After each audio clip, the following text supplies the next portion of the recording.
April 14th, Lincoln woke up in a great mood, feeling probably more cheerful than he'd felt ever in his life. The Union soldiers on the other side until more Union soldiers showed up behind them, and the slaughter over here was just terrible. The strangest discoveries don't announce themselves with noise or spectacle. They wait quietly, buried in places no one thinks to look, inside forgotten boxes, sealed between layers of dust and time, hiding in plain sight until someone curious enough decides to take a second glance. And sometimes that second glance doesn't just reveal something interesting, it changes everything. This is the kind of story that makes historians uncomfortable, the kind that doesn't fit neatly into textbooks or timelines, because once you see it, once you understand what was hidden all along, you can't unsee it. And the past stops feeling as settled as we like to believe. It began with something ordinary, an attic, a trunk, the kind of inheritance nobody really values until years later. Claire Donovan hadn't been searching for anything extraordinary that afternoon. She was simply clearing space, sorting through generations of things her family had kept but never revisited. The trunk itself caught her attention, more than its contents at first. Aged leather, slightly cracked, with tarnished brass fittings that hinted at a long journey before it ever reached her attic. It felt personal, even before she knew why. Inside, there was nothing immediately remarkable. Old garments folded carefully, but long untouched. Yellowed letters written in fading ink. Small keepsakes that had clearly mattered to someone once. It was the kind of collection that tells quiet stories, but rarely raises questions. Claire almost moved on without a second thought. Then she found the album. It was heavier than expected, and its leather cover stiff with age, its pages brittle at the edges. Most of the photographs inside were exactly what you'd expect. Sepia-toned portraits, stiff poses, faces frozen in time with that unmistakable stillness of early photography. But one image didn't belong. Even before opening it, she could tell. It had been wrapped separately, sealed carefully, as if someone had gone out of their way to protect it, or to hide it. There was a faint smell when she unwrapped it. Something organic, almost chemical, like aged adhesive, mixed with something earthy. It made her hesitate.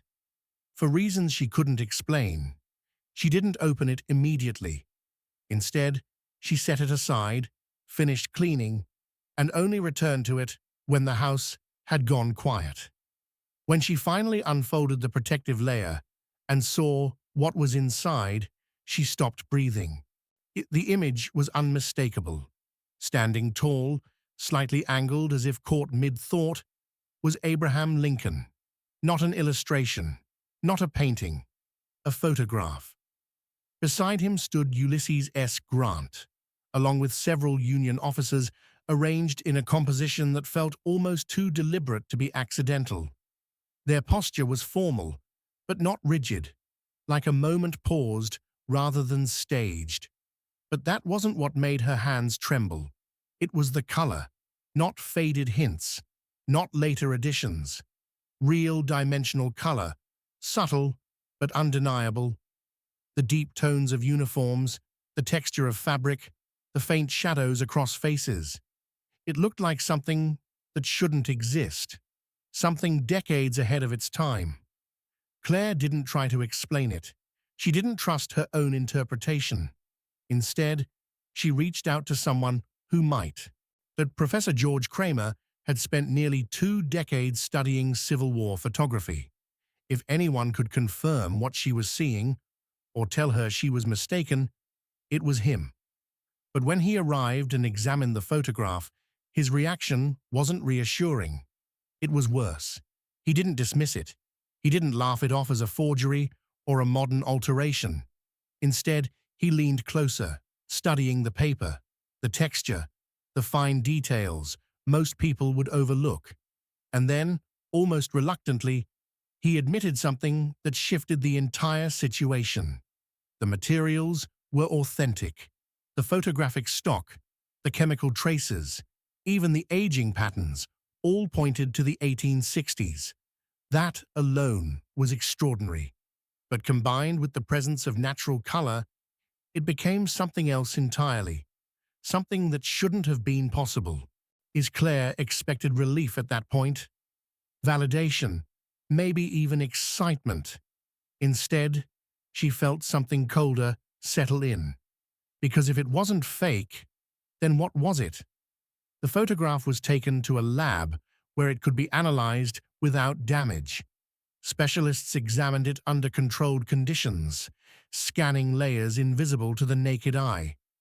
What they found only deepened the mystery. The color wasn't added later. It was embedded within the image itself, integrated during development, using a process no one officially documented at the time. It wasn't just rare. It was historically disruptive. As the analysis continued, attention shifted from the photograph as a whole to the people within it. Lincoln and Grant were easily identified.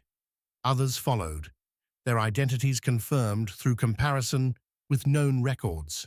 And but one figure resisted classification. He stood between them. Not prominently, but not hidden either.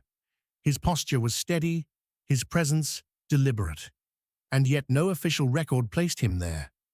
Claire recognized him immediately, not from history books, from her own family. She pulled up an old photograph she had seen years before, one passed down quietly through generations, labeled simply with a name, William Donovan, her great-great-grandfather. The resemblance wasn't vague or imagined. It was precise. Bone structure, expression, even the way he held himself. According to family stories, William had been a medic during the Civil War. According to official records, he had gone missing in April of 1865. But here he was, standing beside the President of the United States days after he was reported gone.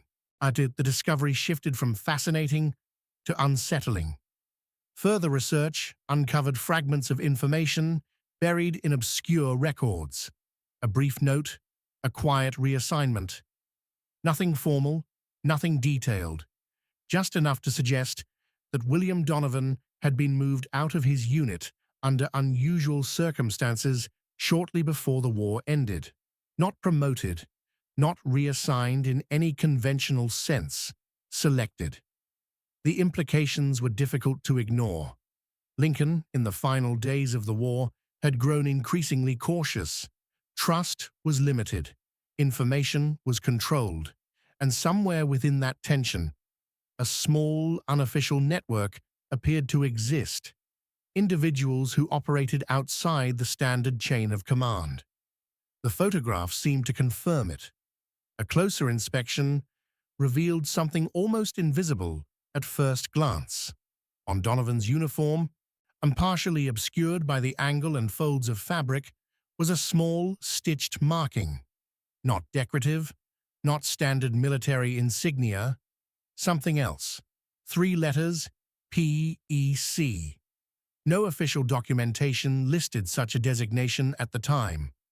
But within the context of everything else, a theory began to take shape, one that made the room fall silent when it was spoken aloud.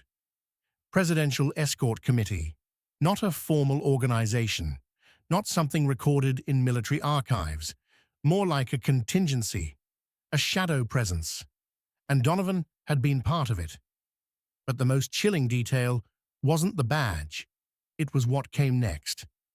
Beneath the stitching, faint enough to be missed without magnification, was a line of text, not printed, sewn, as if someone had wanted it to remain hidden unless someone looked closely enough. Target verified, will stand until April 14th. No one in the room needed to be reminded what happened on that date. The implication wasn't clear, but it was impossible to ignore. Either Donovan had been part of an effort to prevent something, or he had known it was coming and was unable to act. His disappearance suddenly made sense, in a way that history had never accounted for. He hadn't been lost. He had been erased. Not completely, just enough that his role would never raise questions. Claire struggled with what that meant. For her family, for history, for everything she thought she understood about that moment in time. The photograph wasn't just rare or valuable, it was evidence. Not of a conspiracy in the dramatic sense, but of something quieter and more controlled. Decisions made behind the scenes, actions taken without recognition. And then there was the matter of the photograph itself. Further analysis suggested that it wasn't an accident. The method used to produce it, the care taken in its preservation, it all pointed to intention. Someone had wanted this image to exist, not for public display, not immediately, but for a later moment, almost like a message. That theory gained weight when a letter was found, hidden within the same album. Addressed simply, written days before Lincoln's assassination, it didn't read like a formal document. It read like something personal, measured, reflective. It spoke about truth, about visibility, about standing where one is not expected. And it confirmed what the photograph had already begun to suggest. William Donovan hadn't been forgotten by accident. He had chosen to remain unseen. Claire never sold the photograph. Despite interest from major institutions, despite offers that would have changed her life, she kept it within reach of those who sought to understand it, not profit from it. Because in the end, its value wasn't financial, it was historical and personal.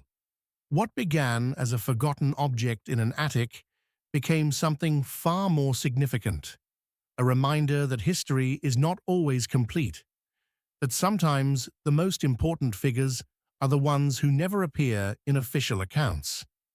The photograph didn't rewrite everything, but it changed enough to ask new questions, enough to make people look closer. Because sometimes the truth isn't hidden, it's simply overlooked, waiting for the moment someone decides to zoom in.